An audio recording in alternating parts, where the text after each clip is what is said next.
من كان يرجو لقاء الله فإن أجل الله لآت وهو السميع العليم. Baik. Kata beliau an-naw'ul awal wathani. Al-faslu wal wasl. Bentuk pertama dan kedua dari al-iqd as-sadis. Kalung ke-6. Kalau di urutan pembahasan itu bentuk yang ke-46 dan ke-47 dari 55 bentuk ulumul Quran yang disebut oleh penulis. Baik. Saya poinkan 3 pembahasan. Pembahasan yang pertama adalah al-muradu fil fasli wal wasl. Yang dimaksud dengan al-fasl dan apa? Al-wasl. Iya, al-fasl itu mudah sebenarnya ya. Al-fasl itu dipisahkan, tidak diatofkan. Al-wasl itu artinya disambung, diatofkan. Diatofkan. Iya. Diatofkan. Dan ini uslub dari asalib ilmu balaghah. Iya. Pembahasannya di ilmu ma'ani. Jadi yang dimaksud dengan al-wasl tadi apa? Ataf. Al-fasl artinya apa? Tidak diatafkan. Begitu saja. Dari sudut maksudnya. Itu punya keterkaitan ya. Sebab seorang itu kalau menyambung, itu lebih indah maknanya. Kalau dia sambung, kadang memberi makna lain. Memberi makna lain kalau dia sambung. Jelas ya? Kalau dia tidak sambung, maka itu maknanya lebih kuat. Nah itulah ilmu ma'ani namanya. Nah ini ilmu ma'ani ini al-fasl dan wal-wasl ini ada hubungannya dengan pembahasan al-waqaf dan apa? Al-ibtida. Sebab kita juga harus pahami maknanya ya. Harus pahami maknanya. Baik. Jadi dikatakan di sini oleh penulis rahimahullah al-faslu wal-waslu, ini pembahasan yang kedua sekarang. Bahtul fasli wal wasli min ilmil ma'ani. Ya, pembahasan al-fasl dan al-wasl itu bagian dari ilmu al-ma'ani. Kata beliau, al-faslu wal waslu wa fil ma'ani bahthuhuma wa minhu yutlabani. Ya, al-fasl dan al-wasl itu pembahasan dua ini berada di dalam ilmu al-ma'ani. Disitulah dicari, yutlabani, dicari di situ. Tadi saya sebutkan ilmu balaghah itu isinya berapa? 3. Ada ilmu al-ma'ani, ada ilmu bayan. Ilmu bayannya sudah berlalu ya. Di al-iqd yang keempat. Kemudian ilmu al-badi. Ilmu al-badi. Itu di ilmu balaghah. Sekarang ini fokus di pembahasan maknanya, al-ma'ani. Baik. Jadi situ banyak dibahas. Iya. Kemudian yang ketiga, dzikru amtsilatil fasli wal wasl fil Quran. Iya. Penyebutan contoh-contoh al-fasl dan al-wasl dalam Al-Quran. Kata beliau rahimahullah, mithalu awwalin idza khalau ila akhiriha wa dzaka haitsu fusila ma ba'daha anha wa tilka Allahu id fussilat anha kama tarahu. Iya. Baik. Kata beliau rahimahullah, beliau kasih di sini contoh. Ya, satu contoh terkait dengan apa? Al-fasl, satu contoh terkait dengan al-wasl. Kan disebut al-fasl dulu terus al-wasl ya. Tidak diataf kemudian disambung.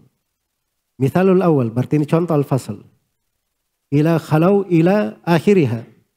Maksudnya itu ayat ya. Wa idza khalau ila syayatinihim qalu inna ma'akum innama nahnu mustahzi'un. Baik. Itu contoh potongan ayatnya, tidak disambung. Ayat setelahnya berhenti di situ, tidak diatofkan. Ayat setelahnya Allahu yastahzi'u bihim.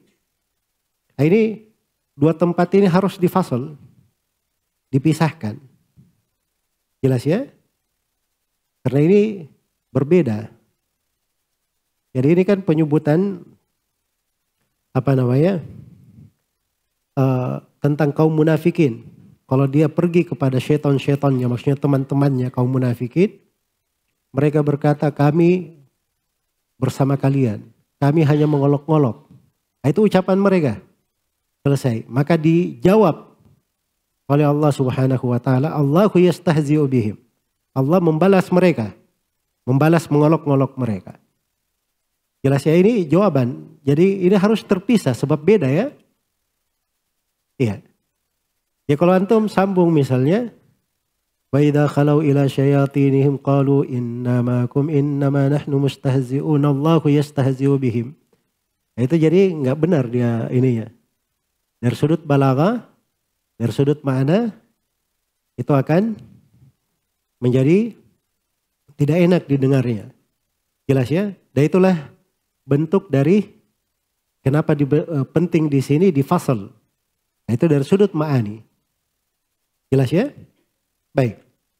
Berikutnya yang kedua, contoh yang kedua. Iya. Jadi beliau katakan wadaka haitsu fusila ma ba'dahuma anha wa tilka Allahu itfusilat anha kama tarahu. Jelas ya? Itu tadi ayatnya ya yang saya sebut. Berikutnya wa innal abrara lafi naimi fil wasli wal fujjar fi jahimi. Maksudnya ini contoh ayat ya pada surah Al-Infitar. Innal abrara lafi naim wa innal fujjar lafi jahim. Kan itu ada wawunya di situ ya, diatafkan. Maka di sini diwasal. Innal abrara lafi naimin wa innal fujjara lafi jahim. Iya. Maka ini contoh wasal. Ya. Katanya diwasal dengan ataf. Karena muqtadanya munasabah yang muqtada. Ya sebab di situ dikasih waw ataf. Kenapa? Itu mughayarah. Berbeda. Al-abrar di kenikmatan. Al-fujjar di apa? Di lafi jahim. Kenapa ada difasal dengan waw? Diberi ataf? Ya karena itu untuk membedakan. Lil mughayarah. Jelas ya? Baik itu dari sudut maknanya. Dari sudut maknanya. Kalau disambung, itu belum tentu cocok ya disambung. Misalnya antum sambung innal abrara lafi naimi wa innal fujjara lafi jahim. Ayat setelahnya apa? Yaslaunaha yaumaddin. Ini kaitannya kemana? Yaslaunaha yaumaddin. Kepada penduduk surga atau penduduk neraka? Hah?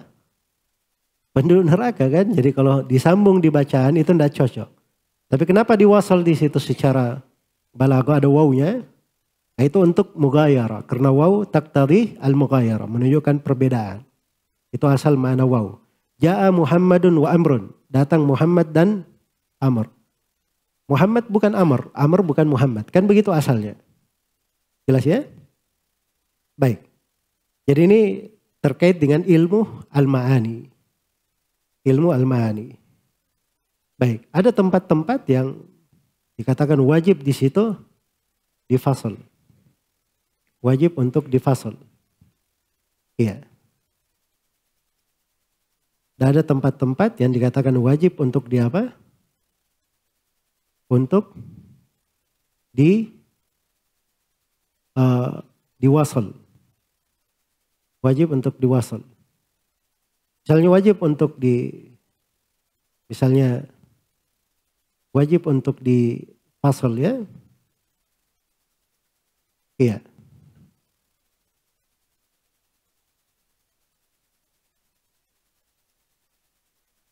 Saya kira cukup ya karena sesuai dengan apa yang disebut oleh penulis saja. Nanti kalau saya uraikan lebih panjang nanti kita masuk di ilmu balaghah nanti ya. Baik, jadi ini sudah cukup untuk kadar yang disebut oleh penulis di sini rahimahullahu taala.